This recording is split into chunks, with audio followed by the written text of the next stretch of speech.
नमस्कार, तेजस्विनी के मंच पर पीरियड्स की इस श्रृंखला में मैं ममता चोपड़ा एक बार फिर आपका स्वागत करती हूं। इस श्रृंखला की ये तीसरी कड़ी है। क्या आप जानते हैं कि जो पैड्स आप यूज करती हैं और उसके बाद उसे फेंक देती हैं, इसे फेंकने के बाद इसका क्या होता है? अमूमन जो ब्लड या ह्यूमन वेस्ट से जुड़ा कचरा है, जैसे अस्पताल का कचरा, उसके लिए नियम बने हुए हैं कि उनका निस्तारण कैसे किया जाना है।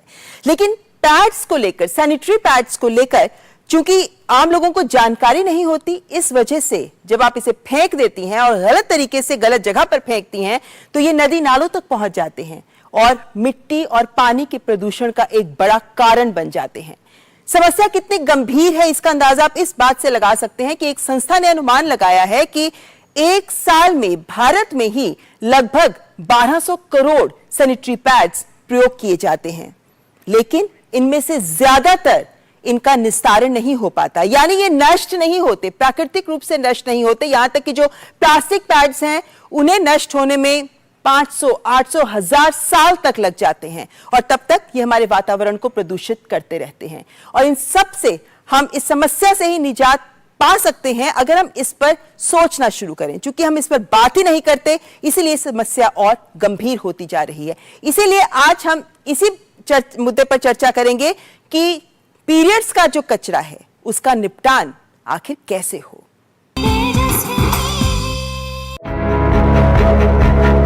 भारत में पीरियड्स के बारे में जागरूकता बढ़ रही है। ज्यादा से ज्यादा महिलाएं अब कपड़ा छोड़ पैड का प्रयोग कर रही हैं और इसी के साथ मासिक धर्म में प्रयोग उत्पाद से उत्पन्न कचरे का निपटान एक विकराल समस्या बनता जा रहा है। लेकिन विडंबना है कि ज्यादातर महिलाओं को सैनिटरी पैड के सही निस्तारण के विषय में पता ही नहीं है कि इसे सही ढंग से कैसे फेंकें। समस्या की गंभीरता का अंदाजा इन आंकड़ों से लगा सकते हैं।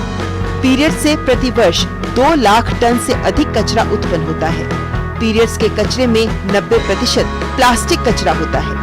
ये कचरा लैंडफिल, समुद्र और नदियों को प्रदूषित कर रहा है। एक प्लास्टिक डिस्पोजेबल सैनिटरी पैड 500 से 800 वर्षों में नष्ट होता है। भारत में हर साल 1 लाख टन से ज्यादा तो सैनिटरी पैड्स का ही प्रयोग होता है। घरेलू कचरे से मासिक धर्म के कचरे को अलग न करना भी एक बड़ी समस्या है। इससे कूड़ा बीनने वालों के लिए संक्रामक रोगों का खतरा बढ़ जाता है।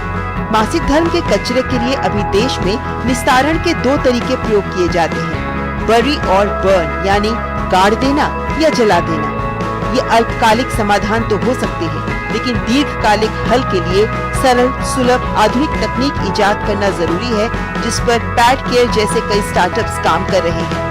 लेकिन फिलहाल प्राकृतिक फाइबर से बने या दोबारा प्रयोग किए जाने वाले पैड्स का प्रयोग, उन्हें सुरक्षित तरीके से फेंकना और पीरियड्स के कचरे को अलग करने को अपनी आदत बनाना पहला कदम है। पीरियड से उत्पन्न कचरा देश ही नहीं, विश्व के सामने भी एक बड़ी समस्या है। जरूरत है इस दिशा में सोचने की, कदम उठाने की और इस पर बात करने की। तो इस समस्या के अलग अलग पहलुओं पर बात करने के लिए हमारे साथ जुड़े हैं कुछ बहुत ही खास मेहमान। परिचय करवाते हैं। हमारे साथ जुड़े हैं जयदीप मंडल जी, जो आकार इनोवेशन के संस्थापक हैं और आप एक ऐसा पैड बनाते हैं जो सरकार के द्वारा, इकलौता ऐसा पैड जो सरकार के द्वारा प्रमाणित है कि वो 100% प्राकृतिक रूप से नष्ट हो जाता है और कंपोस्टेबल भी है, यानी इसे खाद भी बनाई जा सकती है। जयदीप जी, बहुत बहुत स्वागत आपका हमारे इस कार्यक्रम में। और हमारे साथ अरुंधति मुरलीधरन भी जुड़ी हुई हैं। आप मेंस्ट्रुअल हेल्थ अलायंस इंडिया की संस्थापक हैं, लेकिन साथ ही साथ आप पब्लिक हेल्थ से बहुत लंबे समय से काम तो कर ही रही हैं। साथ ही साथ आप एनजीओज के साथ, एंटरप्रेन्योर्स के साथ और सरकार के साथ भी मिलकर मासिक धर्म से जुड़े मुद्दों पर, इस मुद्दे के अलग अलग पहलुओं की समस्याओं पर भी काम कर रही हैं। अरुंधति जी, आपका भी बहुत बहुत स्वागत है। Thank you. जयदेव जी, आप तो खुद पैड बनाते हैं, तो सबसे पहले यही सवाल कि इस हमारे जो यूजर हैं, हमारी जिम्मेदारी क्या होती है? पैड मेकर की जिम्मेदारी क्या होती है? आप मैन्युफैक्चरर हैं, और पैड यूजर की, हम जो यूज करते हैं, हमारी क्या जिम्मेदारी होती है कि हम इसको इस तरह से फेंकें कि ये पर्यावरण को प्रदूषित ना करे? नहीं, पहले बात तो आई थिंक मैन्युफैक्चरर के से जानकारी देना चाहिए जो यूजर्स है उनको कि किस तरीके से इसको डिस्पोज कर सकते हैं, किस तरीके से फेंक सकते हैं, बिकॉज अगर वो जानकारी उनके तक नहीं पहुंचेंगे तो उनको भी नहीं पता होगा कि कैसे आगे करना है। जनरली क्या करते हैं लोग, प्लास्टिक के थैली में डाल के उसको फेंक देते हैं, ब्लैक कलर के प्लास्टिक की थैली में, कोई कोई कागज में मोड़ के भी फेंकते हैं। तो कागज तो फिर भी एक है कि जो एनवायरमेंट फ्रेंडली चीजें हैं, लेकिन अगर आप प्लास्टिक के थैली में डाल रहे हैं तो फिर वो ब्लॉक हो जाता है, उसमें आप वो आगे जाके वैसे के वैसे ही रह जाता है इतने सालों तक। ज्यादातर पैड्स प्लास्टिक के बने हुए होते हैं। अब उसके अंदर जो मटेरियल रहता है वो नेचुरल मटेरियल होता है, जैसे वुड पल्प है जो पाइन वुड से बनता है। लेकिन अगर आप प्लास्टिक से एक चीज को मोड़ देते हैं तो उसके अंदर फिर आप अंदर के जो नेचुरल मटेरियल भी है वो बाहर नहीं आ पाते हैं, तो उसके वजह से फिर वो पूरा पैड ही हो गया प्लास्टिक वाला, और उसके वजह से फिर उसको आप फेंक भी दे तो वो लैंडफिल में जाएगा और 500 साल तक रह जाएगा। और दूसरे तरीके से जो दूसरा एक तरीका इंसिनरेशन का, जिसमें सरकारी भी है और उसमें छोटे छोटे उद्योग भी बनाया गया है। सरकारी तरीके से जो होता है वो काफी अच्छे तरीके से इंसिनरेट करते हैं, फिर भी उसके बाद थोड़ा सा जयदीप जी, उस तक आने से पहले यूजर की ही बात में एक बार और, जैसे पुणे में कहा जाता है कि भाई वहां पर रेड डॉट अभियान चलाया गया है, हम देखते हैं कि कैसे ये कूड़े के अंदर भी पैड्स बिखरे पड़े होते हैं। दुख लगता है, बुरा लगता है जब ये कूड़ा बीनने वाले उसको छू रहे होते हैं, बीमारियां फैलती हैं इससे। ऐसे में हमें क्या इस जिम्मेदारी का एहसास होना चाहिए? क्या ये रेड डॉट वाला एक अभियान पूरे देश में चलाया जाना चाहिए? क्योंकि रूल्स तो ये भी कहते हैं कि जो मैन्युफैक्चरर है उसी को ऐसा पैकेट देना चाहिए जिसमें इसको डिस्पोज ऑफ किया जा सके। बिल्कुल। तो क्या ये जिम्मेदारी समझ रहे हैं पैड मेकर्स? आई थिंक सरकार ने एक रूल्स बनाया जो आई थिंक अनाउंस हुआ था बट इम्प्लीमेंटेशन ढंग से नहीं हुआ है, जिसमें बोला गया था कि हर एक सैनिटरी पैड के जो बैग्स है उसके साथ डिस्पोजल बैग देना कंपलसरी है, आपको देना ही पड़ेगा। लेकिन क्योंकि अगर जो खरीद रहे हैं उनके पास नहीं है तो वो कैसे भी फेंक देंगे। आपने बहुत अच्छी बात की रेड डॉट कैंपेन का, ये पुणे में चालू हुआ था, स्वच्छ ने चालू किए थे और इसको आगे बढ़ाना चाहते हैं। हम लोग खुद इसको आगे बढ़ाते, कागज में मोड़ के रेड डॉट बना देते हैं, तो वो जो वहां पे रैग पिकर्स है जो इसको उठा के फेंकते हैं उनके लिए आइडेंटिफाई करना इजी हो जाता है। बिकॉज अदरवाइज अगर आइडेंटिफाई नहीं कर पाते हैं, जैसे आपने बताया कि उनको काफी सारे ब्लड के थ्रू इन्फेक्शन जा सकते हैं और उनको भी ये बीमारी फैल सकते हैं, तो इसलिए जरूरी है कि अगर वो कर सकते हैं, प्लास्टिक में रेड डॉट बनाना मुश्किल होगा लेकिन कागज में अगर करते हैं तो इजी है उसको करना। वैसे भी प्लास्टिक में तो फेंकना ही नहीं चाहिए। बिल्कुल बिल्कुल नहीं। पैड वैसे ही प्लास्टिक का और नुकसान करता है, ऊपर से आप उसको प्लास्टिक की थैली में है तो चाहे जो बायोडिग्रेडेबल है वो भी पोल्यूट करेंगे क्योंकि वो प्लास्टिक की थैली में है। अब मैं आती हूँ बायोडिग्रेडेबल के ऊपर। आपका पैड इकलौता ऐसा पैड है जो अपने आप नष्ट हो जाता है, 90 से 180 दिन का समय आप लोग बताते हैं नष्ट हो जाता है, प्राकृतिक रूप से नष्ट हो जाता है। खाद बना सकते हैं आप उसकी, लेकिन ये तो हमें बहुत सारे लोग बोलते हैं इस बात को कि हमारा भी बायोडिग्रेडेबल है, साल 2 साल में नष्ट हो जाता है इत्यादि, लेकिन वो प्रमाणित नहीं होती बातें। ये जानकारी कैसे पहुंचे? तो बायोडिग्रेडेबल का मतलब ये होता है कि जो चीज खुद ब खुद नष्ट हो जाता है या वो कुछ खाद बन जाता है या मिट्टी में मिल जाता है, इसको बायोडिग्रेडेबल बोलते हैं। अब उसमें लेकिन जो प्रॉब्लम है इस डेफिनेशन के अंदर वो है कि टाइमलाइन का, वो कितने दिनों में हो रहा है, 5 दिन में, 5 हफ्ते में, 5 साल में, 500 साल में। तो हर एक चीज को आप बायोडिग्रेडेबल बोल सकते हैं जो 500 साल तक भी हो लेकिन नेचुरली हो जाए। अब उसके अंदर इसलिए बायोडिग्रेडेबल बोल के कोई स्टैंडर्ड कहीं पे भी नहीं है। ऑक्सोडिग्रेडेबल के बारे में आजकल बहुत बातें हो रहा है। उसका मतलब ये होता है जो मटेरियल है वो मटेरियल सनलाइट, हीट या तो अल्ट्रावायलेट रे के अंदर अगर आता है तो उसको डिसइंटीग्रेट करके माइक्रोप्लास्टिक बना देता है। अच्छा। ये माइक्रोप्लास्टिक 500 साल 1000 साल तक रह सकता है और ये प्लास्टिक से भी ज्यादा डेंजरस है। एक आर्टिकल आया था जहां बोला गया था कि ब्लड वेसल के अंदर आदमी के, ह्यूमन बीइंग के माइक्रोप्लास्टिक पाया गया है। तो इस लेवल तक वो पहुंच गया, इसलिए पूरे यूरोप से इसको बैन कर दिया गया बहुत सालों पहले। अमेरिका भी इसको बैन कर रहे हैं। अनफॉर्चुनेटली इंडिया में अभी तक इसके बारे में बैन करने का मौका नहीं आया।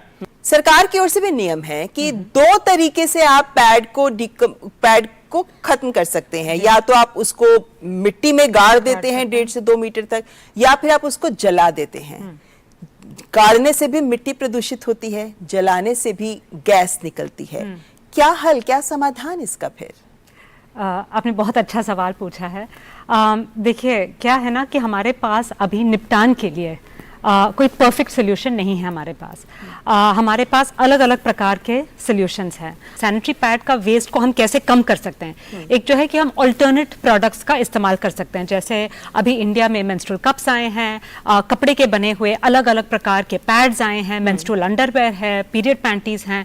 तो इसका यदि हम इस्तेमाल करेंगे, ये दोबारा इस्तेमाल करने वाले पीरियड प्रोडक्ट्स हैं कि हम धोकर, सुखाकर, अच्छा से रखकर नेक्स्ट पीरियड पे हम दोबारा इस्तेमाल कर सकते हैं। तो इससे क्या है, हमारा वेस्ट का वॉल्यूम कम हो जाता है। फिर हमारा जो सेकंड वाले ऑप्शंस है, जैसे आप बोले कि हम वो वेस्ट को एकदम से ट्रांसफॉर्म करेंगे और इससे हम जला सकते हैं। हम खुले में जलाते हैं गार्बेज को, या हम इंसिनरेटर्स में, पर इंसिनरेटर एक प्रकार का नहीं होता। हमारे पास छोटे छोटे इंसिनरेटर्स हैं। आप मटके का जलाने वाला मटका लगा सकते हैं। अब बड़े बड़े बायोमेडिकल इंसिनरेटर्स वैसा भी होता वैसे है। अरुंधति जी, मैं कहीं पढ़ रही थी जब मैं स्टडी कर रही थी इस इश्यू के ऊपर कि लखनऊ के पास एक गांव है पपना मऊ, कहते हैं कि वो लोग अपने सैनिटरी पैड्स पूरे गांव में फेंकते ही नहीं हैं। सभी घरों में वहां पे छोटा ये सा जो मटका होता है। अशुद्धि नाशक जिसको हम बोलते हैं, हाँ। मटका छेद वाला, हाँ। उसी में जलाते हैं। हाँ, लेकिन और कभी वही कभी बात, नीम के पत्ते भी लगाते हैं। पत्ते भी लगाते हैं। तो ये सब देखिए क्या है ना कि मतलब हम इनको क्या शॉर्ट टर्म सोल्यूशन मान सकते हैं इसको हमारे हम देश को? अगर हम शॉर्ट टर्म देखें। सोल्यूशन मान सकते हैं। दो चीजें हैं, एक जो है कि खुले में फेंकना, खुले में जलाना, इससे और प्रदूषण हो जाती है। इंटरिम में जब हमारे पास और कुछ नहीं है तो कंटेन्ड बर्निंग की मतलब हम एक चीज में उसको जितना सुरक्षित तरीके से हम जला सकते हैं। Is it a perfect solution? बिल्कुल नहीं, पर बाहर मतलब खुले में जलाने से ये थोड़ा अच्छा है क्योंकि इसका थोड़ा सा सेफ्टी सिक्योरिटी थोड़ा और होता है, और जहां किसी के पास और कुछ रास्ता है नहीं तो ये हम कर सकते हैं।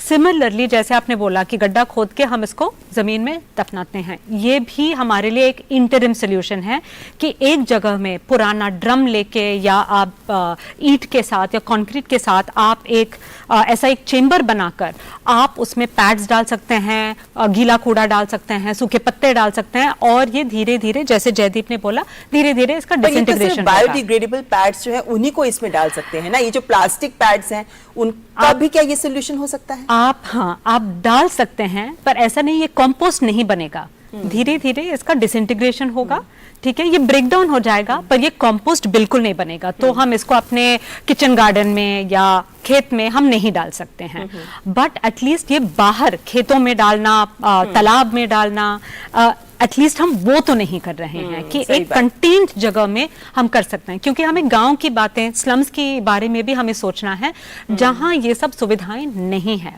बिल्कुल।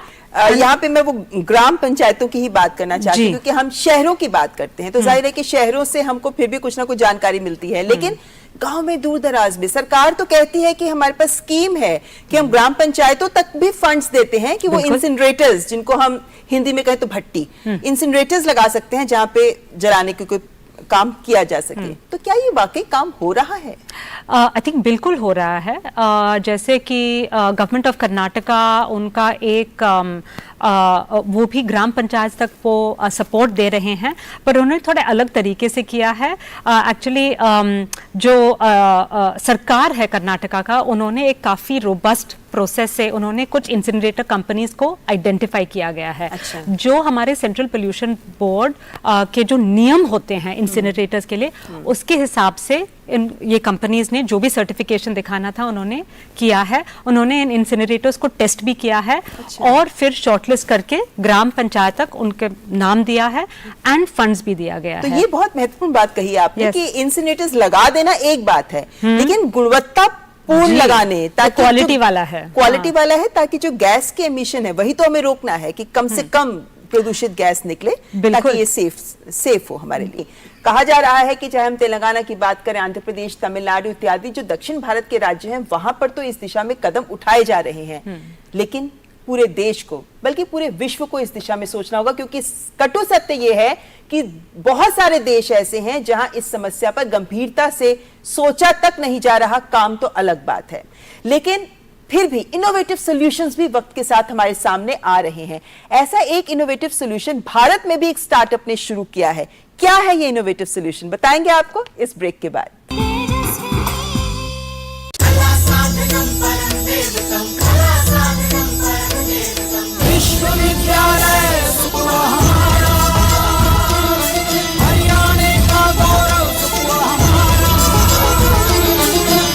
पंडित Lakshmichand state university of performing and visual arts, Rohtak, Haryana. Admission जारी है। क्या शर्मा रहा है? दांत खाज खुजली है, हमें भी होती है। मुझे दादी ने दिया और बोली चर्म रोगों पर पड़े भारी। जालिम लोशन है पुराना खिलाड़ी। जालिम लोशन। जब पैर तले से दिन गुजरे, सड़के ऊपर से रात चले, तामीर करे नगरी नगरी। हाथ चले। वंडर सीमेंट, जब दिल में हो जज्बात तभी होती है एक परफेक्ट शुरुआत। पल्स टेक्नोलॉजी से बना शीतल वाटर टैंक और टैप्स जो आपके पानी को दे पूरी सुरक्षा। शीतल वाटर टैंक्स। ब्रेक के बाद आपका स्वागत। आप देख रहे हैं तेजस्विनी, जिसमें आज हम बात कर रहे हैं जो पीरियड्स का कचरा है उसका निपटान कैसे करें, क्योंकि एक बहुत विकराल समस्या बन चुकी है ये आज हमारे देश में ही नहीं पूरे विश्व के सामने। एक पुणे का ही स्टार्टअप है जिन्होंने एक ऐसी मशीन तैयार की है जिससे पैड्स पूरी तरह से इनका निस्तारण संभव है। करवाते हैं आपकी मुलाकात पैड केयर लैब्स के संस्थापक हमारे साथ हैं अजिंक्य धारिया जी। अजिंक्य, बहुत बहुत स्वागत है आपका हमारे कार्यक्रम में। धन्यवाद। अजिंक्य, आपने जो सोल्यूशन निकाला है आपके स्टार्टअप ने, मतलब बहुत सारे लोग हैरान हो जाते हैं ये सोच के कि वाकई ऐसा भी कोई सिस्टम है, रिसाइकल का ऐसा कोई सिस्टम जहां पर पैड के अलग अलग कंपोनेंट्स को इस तरीके से विभाजित कर दिया जाए कि वो रीयूज भी हो जाए, रिसाइकल भी हो जाए। सबसे पहले हमें बताएं क्या तकनीक है जिसका आप प्रयोग करते हैं? पैड केयर लैब्स एक जो स्टार्टअप है, हम मेजरली 3 मुद्दों पे काम करते हैं। वन, जागरूकता, पहुंच एंड निपटान। जो हम टेक्नोलॉजी डेवलप की है वो दुनिया के पहले सबसे बड़ी डिसेंट्रलाइज्ड सैनिटरी नैपकिन निपटान जो 5D टेक्नोलॉजी के आधारित है। और जो 5D टेक्नोलॉजी है दैट इज डिसइंफेक्शन, मतलब उसका कीटाणु को नाश किया जाता है। देन डिओडराइजेशन, जो गंध रहती है वो गंध को पूरे तरीके से न्यूट्रलाइज किया जाता है। Then disintegration, then there is a deactivation and interestingly at the output जो प्रोसेस से बाहर निकलता है वो 98% मटेरियल रिकवरी रहती है, विद 85% मटेरियल सेपरेट होता है। उसमें सुपर एब्जॉर्बेंट पॉलीमर जो है वो उसकी क्रियाशीलता का नष्ट करने के बाद उसका एक सेपरेशन होता है।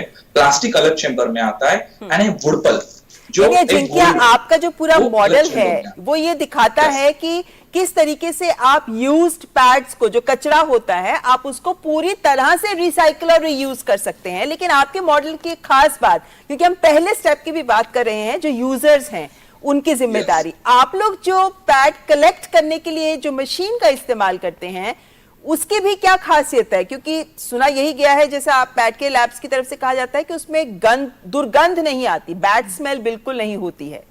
हमने अभी पब्लिक प्लेसेस पे like B2B business parks, metros, railway station, जिधर भी महिलाओं का फुटफॉल ज्यादा है उधर हमने पैड केयर बीन देने की शुरुआत की। जो पैड केयर बीन है उसका एक गुणधर्म है, उसमें हमारी एक वेपर फेस टेक्नोलॉजी है। उसके वजह से ये सैनिटरी नैपकिन्स 30 दिन विदाउट गन, विदाउट स्मेल वो उधर स्टोर कर सकते हैं। अच्छा। सो उस टेक्नोलॉजी की वजह से क्या हो गया कि हम पैड एक सेफ बॉक्स की तरह स्टोर कर रहे हैं।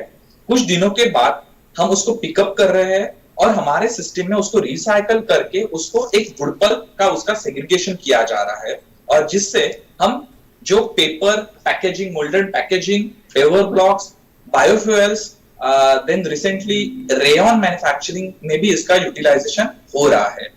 तो यानी इतना कुछ आप लोग बना रहे हैं, सोचिए, और जो देख रहा होगा उनको भी हैरानी होगी कि इतनी कुछ चीजें आप बना देते हैं यूज्ड पैड से और लोग उन्हें फिर यूज करते हैं इन बनी हुई रिसाइकल चीजों को।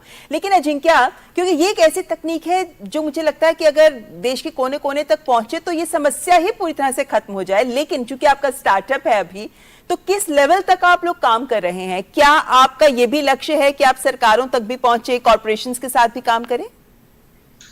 डेफिनेटली अभी हम एक B2B सेगमेंट में जो बिजनेस के लिए जिधर वुमन फुटफॉल ज्यादा है उनके लिए हम काम कर रहे हैं। बट पैरेलली हमारा सेकंड पायलट जो चल रहा है वो मुंबई के हीरानंदाना स्टाफ में हाउसिंग सोसाइटी में हमने एक पायलट शुरू किया है, जिसमें हम जो बिहेवियर चेंज है कि जो सैनिटरी नैपकिन का सेग्रीगेशन से लेके एंड टू एंड डिस्पोजल पे काम कर रहे हैं। अनदर हम एक Mahabaleshwar and the Karad city जो महाराष्ट्र की सिटी है वो उन्होंने ऑलरेडी क्रैक किया है। ये सैनिटरी नैपकिन सेपरेट कैसे कलेक्ट किया जा रहा है, उनके साथ भी हमारा टाई अप हो रहा है। जैसे EPR सैनिटरी नैपकिन डोमेन में EPR आ रहा है, उसके लिए हम कुछ बड़े पैड मैन्युफैक्चरिंग के साथ काम कर रहे हैं, हम गवर्नमेंट के साथ काम कर रहे हैं, और उससे हम एंड टू एंड एक इकोसिस्टम को लेके जा रहे हैं जैसे आइडियल मॉडल हम गवर्नमेंट को पिच करते हुए पूरे दुनिया को दिखा सकते हैं। अच्छा, चलिए जिनके आप हमारे साथ बने रहिए। जदीप, हमेशा आप लोग भी सोचते होंगे कि कोई कंपनीज तो आए जो इस तरीके का कुछ मॉडल तैयार करें। क्या ये एक कंसिस्टेंट, एक लॉन्ग टर्म सोल्यूशन हो सकता है इस तरीके की टेक्निक? हाँ, बिल्कुल हो सकता है। इसमें जैसे हमारे केस में हम लोग भी जिनके से जुड़े हुए हैं, तो हमारे केस में जो रिसाइकल्ड मटेरियल है उसको अपन कंपोस्ट बना सकते हैं। जैसे कुछ है जो रीयूज हो सकता है, वुड पल्प है, और बाकी जो मटेरियल है वो कंपोस्ट बन सकता है। तो इस तरीके से कंपोस्टेबल पैड भी उस सिस्टम के अंदर से जा सकता है। तो सिमिलरली बाकी जो पैड्स है जो प्लास्टिक वाले, उसमें तो जैसे अजिंक्य ने बताया अलग अलग तरीके के मटेरियल्स वो बना रहे हैं, जो कि सेम इंडस्ट्री पे नहीं, बट देन पेपर इंडस्ट्री ये दूसरे इंडस्ट्री पे जा सकता है। तो बिल्कुल एक स्केलेबल मॉडल है जिसको आगे बढ़ाना चाहिए। आई थिंक जो अजिंक्य का सोल्यूशन है ये सिटी लेवल पे डेफिनेटली इसका और पायलटिंग होनी चाहिए ताकि एटलीस्ट सिटी लेवल पे इसका स्केल अप हो सकता है। बट फ्रैंकली जब हम निपटान के बारे में सोचते हैं, हम सिर्फ एक ही सोल्यूशन को लेके नहीं जा सकते हैं। आई थिंक हमारे पास एक बास्केट ऑफ सोल्यूशंस होना चाहिए। एक जो है कि अजिंक्य का मॉडल, दूसरा हमें जो हम बोलते हैं थर्मल या बर्न बेस्ड टेक्नोलॉजीज, जो भट्टी, इंसिनरेटर्स, वैसे भी हमें देखना है कि इनको हम और अच्छा, और जो क्वालिटी स्टैंडर्ड्स सरकार के नियम जो हैं अंडर आ सेंट्रल पोल्यूशन कंट्रोल बोर्ड, उसके हिसाब से हम ये इंसिनरेटर टेक्नोलॉजीज को हम कैसे बना सकते हैं। जैसे पैड के स्टैंडर्ड्स हैं हमारे पास, छोटे इंसिनरेटर्स जो स्मॉल स्केल, जो 10, 20, 50, 100 पैड्स को जलाती हैं, उसके भी स्टैंडर्ड्स होनी चाहिए। एंड गवर्नमेंट इज इंटरेस्टेड कि हम ऐसे स्टैंडर्ड्स बनाएं। और हमें और इनोवेशंस भी चाहिए। ऐसा नहीं है कि जो बरियल पिट्स हैं जिसमें हम गाड़ देते हैं पैड्स को, वो भी एक ऑप्शन हो सकता है, पर उसको हम और सेफ कैसे बना सकते हैं। जो डिकम्पोज्ड मटेरियल है उसका हम क्या कर सकते हैं। जो वेस्ट सेग्रीगेशन है, इससे हमें शुरुआत करनी होगी, क्योंकि एनी सोल्यूशन, चाहे वो अजिंक्य का सोल्यूशन है, इंसिनरेटर हो या आपका पिट होगा, इसमें आपको सेग्रीगेटेड वेस्ट, मतलब अलग किया गया वेस्ट चाहिए। उसके लिए अवेयरनेस, जागरूकता होना बहुत जरूरी है। तो क्या ये जो स्वच्छाग्रही होते हैं जी, क्या इनको ट्रेन भी किया जा रहा है? क्या इनके जरिए इस मैसेज को आगे पहुंचाया जा रहा है? क्योंकि वैसे हम देखें तो इस बारे में सुनने को नहीं मिलता। बिल्कुल हो रहा है। और यदि आप देखेंगे छत्तीसगढ़ में स्वच्छाग्रही, उनका बहुत एक्टिव रोल है। ज्यादातर महिलाएं होती हैं, SHG जो सेल्फ हेल्प ग्रुप्स हैं उनकी महिलाएं होती हैं, और वो गीला कूड़ा, सूखा कूड़ा, इसके ऊपर ऑलरेडी काम कर रही हैं। और मैंने देखा कि काफी छत्तीसगढ़ के डिस्ट्रिक्ट्स में वो जो पैड का वेस्ट है उसको लेकर भी कर रहे हैं। अपने छोटे से ठेला गाड़ी जैसा है, गीला कूड़ा एक जगह, सूखा कूड़ा, और उन्होंने एक और थैला लगाया है कि घर घर से वो पैड्स का भी कलेक्शन कर रहे हैं। अच्छा। और वो कॉमन कलेक्शन सेंटर में जाके वो डीप बरियल पिट्स बना के वो गाड़ रहे हैं। तो अच्छा। ये सॉल्यूशंस लोकल लेवल पे हो रहे हैं, and all with support district administration के साथ, ग्राम पंचायत के साथ। बट यही है, अलग अलग सॉल्यूशंस बहुत बहुत जरूरी है। जदीप जी, यहाँ पर क्या पैड मैन्युफैक्चरर्स की भी जिम्मेदारी बढ़ जाती है? क्योंकि आप लोग ऐसे पैड्स बना रहे हैं जो सेल्फ हेल्प ग्रुप्स के साथ मिलकर, महिलाओं को से रोजगार भी मिल रहा है। क्या इन्हीं महिलाओं को ट्रेन भी किया जाना चाहिए कि इनको कैसे डिस्पोज ऑफ करना इत्यादि? क्या इन पहलुओं पर भी सोच है? बिल्कुल है। जब हम लोग भी काम करते हैं महिलाओं के साथ, तो हम लोग खाली एक नहीं बताते कि आप कैसे पैड बनाना है, उनको ये भी सिखाते हैं अवेयरनेस कैसा है, किस लिए जरूरत है। तो वो क्योंकि वही एक ब्रांड एम्बेसडर बन जाते हैं उस इलाके के अंदर, क्योंकि वो पैड बना रहे हैं, जो लोग जान रहे हैं उनके बारे में। तो उनको अगर हम लोग सिखा दें इसके बारे में, तो वही ट्रेनिंग ऑफ ट्रेनर्स बन सकते हैं, वो जाके आगे चीज को फैला सकते हैं। इस मामले में मुझे लगता है कि टीचर्स बहुत बड़ा रोल प्ले करते हैं स्कूल के अंदर। अगर उनको हम लोग इस जानकारी पहुंचा पाए, तो उनके थ्रू सारे जो बच्चे हैं, चाहे लड़कियां नहीं लड़के भी, उनको भी जानना जरूरी है, उन तक भी ये पहुंच सकता है। साथ में हमें लगता है रिलीजियस लीडर्स जो है, काफी टाइम हम लोग उसको इग्नोर करते हैं, लेकिन उनका भी बहुत बड़ा रोल है अपने अपने कम्युनिटी में, तो उनको भी बोलना चाहिए। कार्यक्रम के अंत में सभी मेहमानों से आपकी एक मैसेज, एक अपील जो आप समाज से करना चाहते हो। अनुति जी, आपसे शुरुआत करते हैं। क्या कहना चाहेंगे आप समाज को? हमें ये सोचना है कि हम कौन सा प्रोडक्ट इस्तेमाल कर रहे हैं, और हमें ये भी देखना है कि अलग अलग प्रोडक्ट्स भी हैं जिसका हम इस्तेमाल कर सकते हैं, जिससे कूड़ा कम हो सकता है। दूसरी, and I think very important, यदि आप सैनिटरी पैड का इस्तेमाल कर रहे हैं, तो एट द वेरी लीस्ट कि हमें उसको कागज में लपेटकर कूड़ादान में फेंकना के लिए, और बेहतर अगर आप उस पे एक लाल बिंदी बना दें तो Yes. वो और भी बेहतर है। यस, एटलीस्ट वो तो और भी बेहतर है। जी, जयदीप जी। मुझे लगता है कि अभी जो लोग जो भी प्रोडक्ट इस्तेमाल कर रहे हैं, उसके बारे में उनको जानकारी होना बहुत जरूरी है कि वो क्या इस्तेमाल कर रहे हैं। उसका सच्चाई क्या है उसके पीछे। काफी टाइम पे हम लोग जो मार्केटिंग है एड्स देख के समझ जाते हैं कि नहीं ये जो बोल रहे हैं वो सच है, जबकि मेजोरिटी टाइम पे वो सच होता नहीं है। मैं भी बहुत सारी जब पैड्स को स्टडी कर रही थी तो मैंने देखा कि ये जानकारी मिल नहीं रही थी कि कितनी देर में डिकम्पोज होता है। जब किसी को मैंने फोन करके पूछा तो पता चला 2 साल में होता है। तो मुझे लगा हम तो दिनों की बात कर रहे हैं, यहाँ महीने नहीं साल की बात हो रही है। ये लोगों को पता नहीं चलता है, इसलिए मेरे को लगता है कहीं ना कहीं ये जानकारी भी मैंडेटरी होनी चाहिए, जरूर दी जाए। इस वक्त जिंकिया भी हमारे से जुड़े हुए हैं। जिंकिया, आप क्या संदेश देना चाहेंगे समाज को, लोगों को क्या अपील करना चाहेंगे स्टार्टअप से जो इस क्षेत्र में काम कर रहे हैं? अवेयरनेस और सेग्रीगेशन पे आप फोकस कर कीजिए और किधर भी जिस तरह से कौन सा भी पैड मटेरियल और मेंस्ट्रुअल हाइजीन प्रोडक्ट जो है उसका एक गवर्नमेंट ने दिए हुए गाइडलाइंस के तरह डिस्पोजल कीजिए। एक सेग्रीगेशन हो गया है मटेरियल का, तो हमारे जैसे स्टार्टअप्स और मेरे जैसा बाकी के कंपनियां आके इनको एक रिसाइकलिंग, इनको एक डिस्पोजल मैकेनिज्म में कन्वर्ट कर सकते हैं। लेकिन अजिंक्य, अभी फिलहाल इस बात की दरकार जरूर है कि आप जैसे इनोवेटर्स और स्टार्टअप्स और ऐसे सॉल्यूशंस लेकर आएं ताकि ये सॉल्यूशंस घर घर तक इस्तेमाल हो सकें। फिलहाल बहुत बहुत शुक्रिया अजिंक्य आपका हमारे साथ इस कार्यक्रम में जुड़ने के लिए सीधे पुणे से। और हमारे साथ जयदीप भी हैं, बहुत बहुत शुक्रिया जयदीप आपका भी, आपके पैड और पैड्स को लेकर जो महत्वपूर्ण जानकारी है, जिम्मेदारी है कंज्यूमर की, उस पर रोशनी डालने के लिए। और अरुंधति आपका भी बहुत बहुत शुक्रिया, बहुत लंबे समय से आप जो काम कर रही हैं, आपके अनुभव से हमें भी आज फायदा मिला। तो सभी मेहमानों का बहुत बहुत शुक्रिया। Thank you. तो अगली बार जब आप भी पैड लेने जाएं तो इस बात का ध्यान रखें कि आपका पैड कितना बायोडिग्रेडेबल है, यानी प्राकृतिक रूप से कितनी देर में नष्ट होता है। इस बात की जानकारी तो आप रखें ही, साथ ही साथ उसको फेंकते वक्त भी ध्यान रखें कि उसे आप कागज में लपेटें, उस पर एक लाल बिंदी, लाल निशान जरूर लगाएं, क्योंकि हमें और आपको अपने स्तर पर जो कदम उठाने हम कम से कम उन्हें तो उठाएं ताकि हम अपने पर्यावरण को, वातावरण को सुरक्षित रख सकें। तो आज के इस कार्यक्रम में बस इतना ही, लेकिन इस श्रृंखला में आपको हमने बहुत सारी मासिक धर्म से जुड़ी बातें बताई हैं। क्या आप भी इस बदलाव के लिए तैयार हैं? क्या आप भी इन छोटे छोटे कदमों को उठाने के लिए तैयार हैं? हमें जरूर लिख भेजिए। हमारा ईमेल आईडी tejaswini.ednews@gmail.com। तो अगले हफ्ते आपसे फिर होगी मुलाकात और बात करेंगे मासिक धर्म यानी पीरियड्स की ही, और बताएंगे आपको कि किस तरीके से समाज में गांव के स्तर तक भी बदलाव आ रहा है। पहले तो ऐसा था कि हम किसी के सामने मुंह खोल के बोल भी नहीं सकते थे कि हमें दर्द हो रहा है। क्यों दर्द हो रहा है, नाम नहीं ले सकते। तो मैं लेके जाती तो मम्मी कहते हैं ऐसे मत रखो, उसको छुपा के रखो। क्यों छुपाए हम, जब ये हमारे यूजेबल है, हमें काम है, हमें जरूरत है। वो ना पता चलना पीरियड्स हो रहे हैं, बॉयज से छुपा के पैड्स लाना बहुत अजीब लगता है मुझे, पता नहीं क्यों। केमिस्ट पे जाते हैं, वो ब्लैक पॉलीथीन में करके देते हैं, मैं पॉलीथीन नहीं लेता, मैं लेके ऐसी जेब में रखता हूँ या हाथ में लेके ऐसे आ जाता हूँ कि अगर कोई देखेगा तो क्या ही कहेगा। वो यूज़ की चीज़ है। देखो जी, गांव की तो हम गारंटी नहीं लेते, पर लेकिन घर में तो हम कह सकते हैं कि घर में तो पता रहनी चाहिए कि हेल्प हो सकती है हमारी। तो इसमें कोई शर्म की बात नहीं है, अपने बेटों को भी, पोतों को भी, सबको पता है। तो अगले हफ्ते एक बार फिर होगी आपसे मुलाकात। फिलहाल हमारी पूरी टीम को दीजिए इजाजत, नमस्कार। खामोशियों की है जुबां, चल दे तो चल दे कारवां, वो है जहां, वो है जहां, लगती है जैसे आसमां, वो है यही वो रोशनी, तेजस्विनी तेजस्विनी तेजस्विनी तेजस्विनी तेजस्विनी तेजस्विनी तेजस्विनी।